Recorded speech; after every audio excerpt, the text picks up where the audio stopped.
In case you can't tell, I kinda like Pokemon.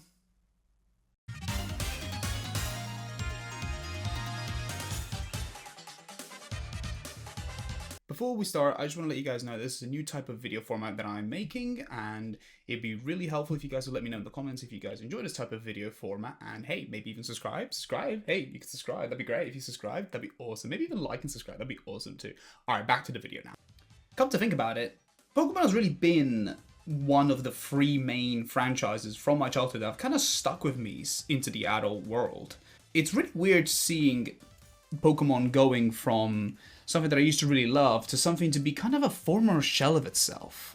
I mean, I can't remember the last time I really enjoyed a Pokemon game being X and Y, and that was, oh god, it was that long ago. That's not to say I didn't give up on the franchise entirely. In fact, I did give Sword and Shield a go, and that is a Pokemon game. So nothing really ever caught my eye. That wasn't until I stumbled upon a random videos looking at this fan-made game called Pokerogue. And to me, I thought, okay, that's a roguelike and a Pokemon? How the hell has this not been done before? So equipped only with curiosity, I very quickly started my own journey in Pokerogue. My Pokerogue journey actually started offline. And what I mean by that is the first 5 to 10 runs actually kind of went nowhere. They just kind of ended and around like floor 20 or something. I was clearly not very well prepared, and it wasn't until I really started grinding a couple eggs and being able to catch a couple very lucky catches from the wild, and suddenly my roster was looking a little bit better, and that's when I really started to tackle the real challenge of Pokerogue. Classic mode, that is. I was lucky enough to catch a Genesect early on, so I wanted to pair him with Fuecoco to reach that maximum 10, and before I knew it, I was off for another run. The first couple waves wasn't really much worth talking about. There was just a bunch of fainting Pokemon and making sure that my Genesect and Fuecoco were getting stuffed with as many items I could find. It wasn't long until we finally encountered our first rival battle with Ivy, and that pretty much was a stomp. But don't worry, she'll come back. Oh, she'll come back. Anyways, things kept moving on quite smoothly. Now, Fuecoco evolved, and suddenly our team went from looking like this to looking like this. Things were going smoothly until I entered a double battle, and that's when I realized that, oh, my Genesect is kind of underleveled. Huh. Though this battle may seem insignificant, it's actually taught me how much I kind of ignored about Pokemon, and how I kind of just brute forced my way through most of the mainline Pokemon games. And that showed because my team at the end of it kind of looked like this. It's fine, it's no problem at all, it's fine. I'm sure nothing, oh what's that, it's a breeder encounter, oh brilliant, because I definitely need one of these right now. That's okay, I can manage, it's fine. All I need to do is just send in my low kicks and I should be fine. And I'm sure nothing bad would ever happen to, oh, and there goes low kicks. Okay, so I may have also lost my Crocalor in a double battle, and I may have just scraped by with my Genesect through an encounter with a Boltund, but now I had to go against this random trainer, Elena, and that didn't work out very well at all, no. It didn't really occur to me until I really started getting stuck on like the floor 50s and 60s of Pokerogue, where I really started thinking, wait a minute, I never actually thought about strategy in a mainline Pokemon game. So this is news to me, which means I actually have to now think about strategy. So how do I do that? This is where the wikis, the Discord servers really came in handy, where I really had to understand what each Pokemon actually did and what was a good viable strategy to beat Classic mode. So I studied. I looked this stuff up. I was trying to figure out how I can use my Mons to beat this damn Classic mode. And before I knew it, I came up with a plan. And this plan had holes. Holes full of cheese. It's a cheesing strategy. Look, I found some, you gotta cheese sometimes. Luckily, I had everything I needed to execute this strategy. I needed a Leech Seed user, and thankfully my Bulbasaur just happened to have come with Sappy Seed. Then, we needed Salt Cure from the one and only Garganacl. Yeah, we're getting into real cheesy strategy, but this is the plan. and we just needed something that could withstand the final boss. And I saw that I was recommended a steel or fairy type, and thankfully I was just lucky enough to hatch a Tinkatink. With these 3 key players, I finally have the team that I need to beat classic mode. Are you ready for round 2? Honestly, I would show you what happened between floors 50 and 100, but let's just skip to the juicy bits, shall we?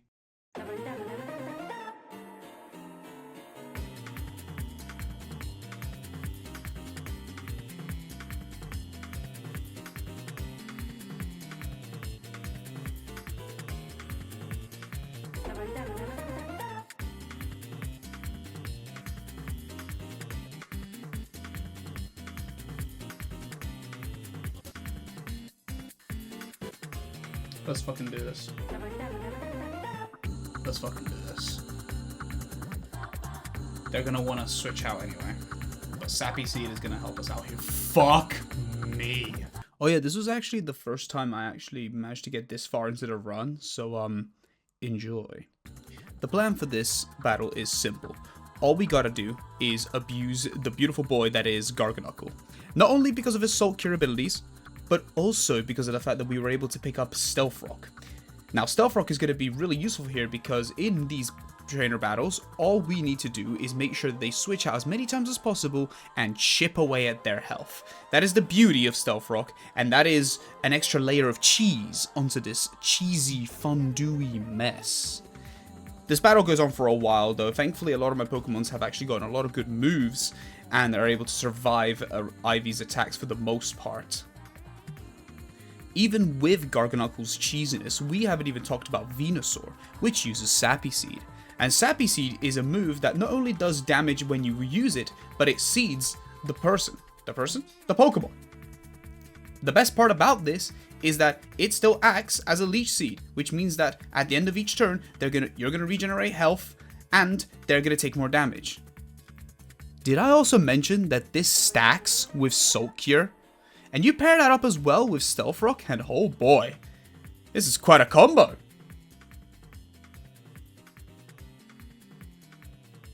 That's fine, you live that. You goat! Oh my god!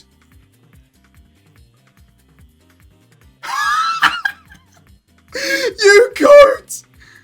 Garganacl the goat! Oh my god!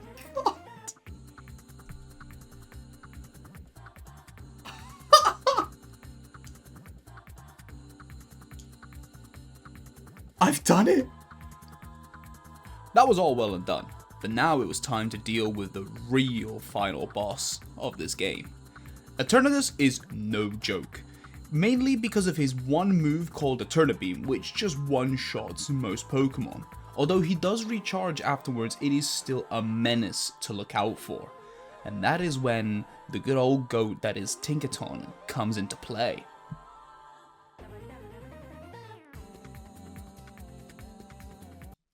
This, right here, is exactly why we needed Tinkaton to begin with. And boy, has that paid off. Look, I understand that this is quite a cheesy strat, making sure that Tinkaton just tanks all the Eterna beams and eventually hit him while he has no more. But let me tell you something, okay? This game is hard. I do not want to go through all 200 floors again to make sure just to get to the same point again and die for some silly stuff because of a powerful move. No, I am using everything to my advantage, including this wonderful pile of cheese that I found. Now that we've exhausted Eternatus of his Eterna Beams, we put out our Venusaur here to plant him with our Sappy Seed. That sounded better in my head. Okay, you get the point, and we're gonna finally see the benefits of this move. But the battle isn't over yet, because now we have Emax Eternatus coming through with his brand new move Dynamax Cannon, which is exactly the same as Eterna Beam, except he just has a replenished version of it. Fantastic. But that's not even the worst part. The trickiest bit about this fight is the fact that he has this item called Black Hole, which sucks away all of your held items from each Pokemon at the end of each turn. which is kind of annoying, especially when you've got damage boosts as well as survivability items like berries, because now he has to use them. But that's nothing my team can't handle. The fight pretty much came into a tug of war of how much can my Pokemon soak up damage and how much I can chip away of his health slowly but surely. I gotta say, the real unsung hero in all of this run has to be the Mega Camerupt that I just happened to have catched, because he has saved me from so much, and you're about to see why.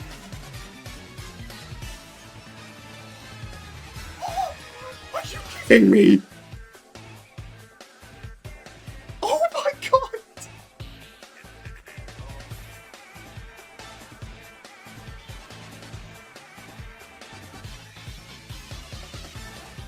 He's gonna have to take... That's it! That's it! Oh! Let's go! Woohoo! Yes! Yes! We've done it! With the last minute edition of the Mega Camerupt! Oh my goodness! And just like that, through a last minute edition of a Mega Camerupt and the very cheesy Salt Cure and Stealth Rock and Leech Seed strat, I finally beat Pokerogue. Let me tell you, this has been a hell of a time, not only getting the footage but also making the video. I really had a lot of fun making this, and I hope you guys who are all the way at the end of the video enjoyed it as well. Maybe even give it a like and subscribe, that would be fantastic. But this has been a great time, and I hope to see you guys again soon sometime. Oh, we did it. We did it. We did it, we did it, we did it, we did it. Endless mode? Fuck!